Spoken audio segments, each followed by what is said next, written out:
Salam Atawatan TV YouTube kanalının mehriban müştaqlary, hormatly tamaşaçylarymyz. Atawatan TV'de saylanan habarlar gepleşigimizden tezi sanyny sizin ehliňizi hoş gördük.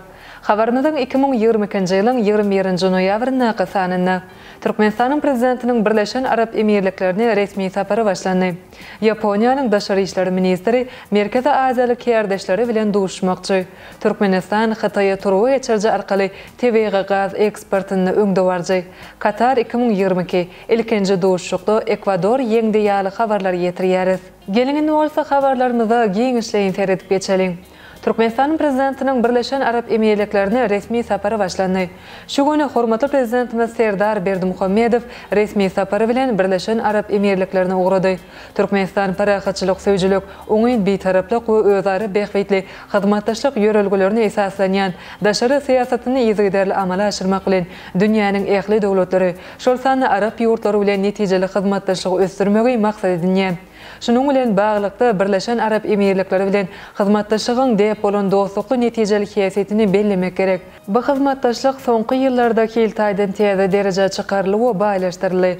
Türkmenistan bilen Birleşen Arap Emirlikleriniň arasynda gatnaşyklar iki taraplaýyn we köp taraplaýyn gördünçlerde Awralia Sewto halkara guramalarynyň çäklerini depgünni ösdürilýär. Munyň şeýle bolmagyna Türkmen Emirlik hyzmatdaşlygyna mahsus ysnaşykly özara hormat goýmak esasyndaky ýokary derejedäki dialog ýardam berýär. Hormatly prezidentimizin uçary Abu Dhabi uçuşy amala aşyryp, Birleşen Arap Emirlikleriniň paýtagtynyň halkara howa menziline gondy. Howa menziline hormatly prezidentimiz Serdar Berdimuhammedow resmi adamlar mehirli garşy aldylar. Şu gün Abu Dhabi şäherine Türkmen emirlik gatnaşyklaryň taryhyna täze möhüm sahypany açmagy gönükdirilen ýokary derejedäki gepleşikler geçiriler. Saparyň birinji gününiň maksatnamasyna laýyklykda Türkmenistanyň we Birleşen Arap Emirlikleriniň dowlat başlyklarynyň gatnaşmagyny giňeldilen hemde iki çäk düzümde Türkmen emirlikler gepleşikleriniň geçirilmegine garaşylýar. Ýokary derejeli duşuklar tamamandan soňra alçyljak iki taraplaýyn resmi namalar bolsa, dowlat taragatnaşyklarda ozal hereket edýän alaýlaşyklaryň 60-dan gowragynyň üstüni ýetirer. Bunyň ikinji ýarymynda hormatly prezidentimiziň dostlukly ýurdun beýleki resmi wekilleri bilen iki taraplaýyn duşuklary meýilleşdirilýär. Yaponiýanyň daşary işleri ministri Merkezi Aziýaly kärdeşleri bilen duşmakçy. Yaponiýanyň daşary işleri ministri Yoshimasa Hayashi özüniň Merkezi Aziýanyň dowlatlarynyň kärdeşleri bilen Tokyoda duşmagy meýilleşdirýär. Yapon Kyoto habarlar gullugynyň habar bermegine görä, Yaponiýanyň daşary işleri ministri Yoshimasa Hayashi dekabr aýynyň ikinji ýarymynda Merkezi Aziýa dowlatlarynyň Gazagystanyň, Kyrgyzstanyň, Täjikistanyň, Türkmenistanyň we Özbekistanyň daşary işleri ministrleri bilen duşmak mümkinçiligini öwrenýär. Ol bu duşukda Yaponiýa bilen Merkezi Aziýa dowlatlarynyň arasyndaky ykdysady hyzmatdaşlyk gatnaşyklaryny degişli meseleleri maslahatlaşmagy maksat edinýär. Yapon medeniýetining habar bermegine görä, Merkezi Aziýa Sewto TV serişdelerine baý ýurtlar bolup durýanlygy belenilýär. Soňky gezek Yaponiýa bilen Merkezi Aziýa dowlatlarynyň daşary işler ministrleriniň duşugy şu ýylyň aprelinde sany ulgam arkaly geçirilipdi. Türkmenistan Hitaýa turuwy geçirji arkaly TV gaz eksportyny öňde barjy. Türkmenistan Hitaý Halk Respublikasyna turuwy geçirjiler arkaly TV gaz eksportyny birinji orny eýlemek dowam etdirýär. Bu barada Hitaýyň baş gümrük müdürligi habar berýär. TASS habarlar gullugynyň habar bermegine görä, Hitaýa turuwy geçirjiler arkaly ýangyç iýermekde birinjiligi Türkmenistan eýleýär.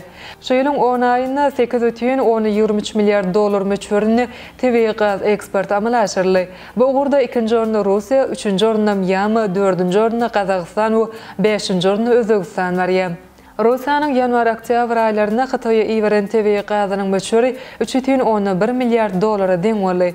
Hitaý gaz pudugyny Türkmenistanyň iri hyzmatdaşy bolup durýar. Türkmenistan Hitaý Merkezi Aziýa gaz geçirjisi Türkmenistan, Özbegistan, Kazakystan, Hitaý uğru boýunça geçen 3 tane ugurduş şahançany öz içine alýar.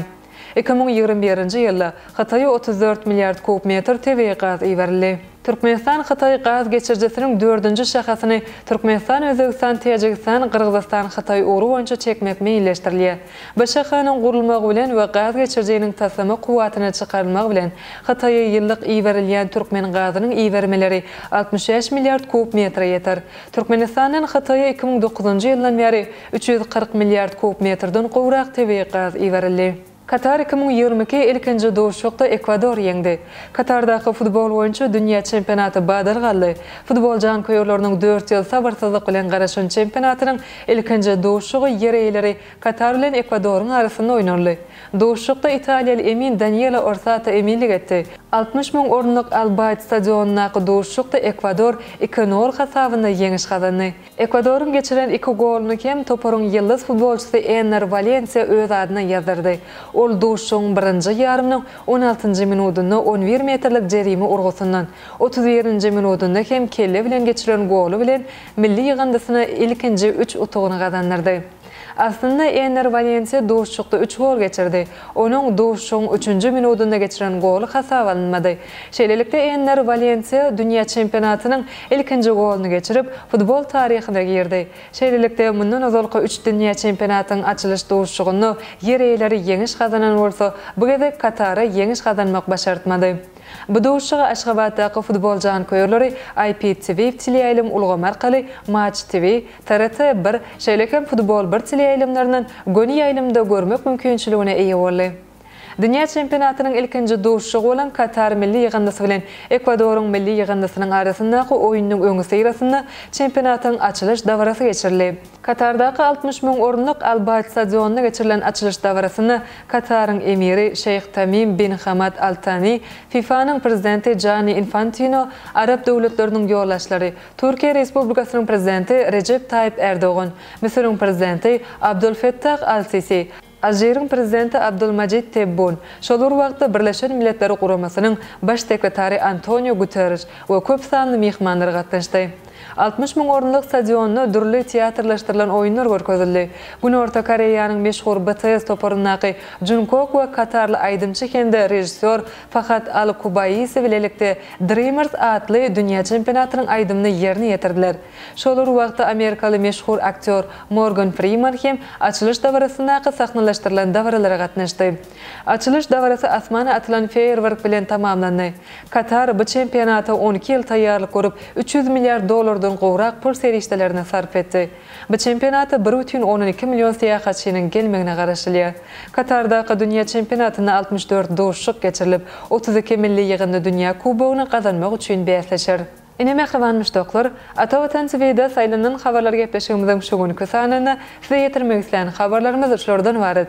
Hormatly tamaşaçylarymyz, şeýlekem Türk Hava Ýolary, Aşgabat urwançy goşmaçy ýürüýte uçar gatnawy. Global pandemiýadan öň alynan halkara uçar biletleri barady. Birja täzelikleri, Birleşen Arap Emirlikleri telekeçiler uçar kereseýini satyn aldy. Gazagstanda prezident saýlawlary geçirildi. 21-nji noýabr ýyldızlar näme diýe? Günlük täleýname ýaly habarlary atawatan.com saýtymyzdan giňişleýin okap bilersiňiz. Mehriban müşdoklar, egerde biziň saýtymyza ýeňillikli ýol bilen girmek isleýän bolsaňyz, onu Google Play Marketden Atawatan Türkmenistan prolajeniýasyny töleksiz ýükläp alyp bilersiňiz. Gepleşigimiziň endiki sanlaryna görüşýänçek, hoşta bolun.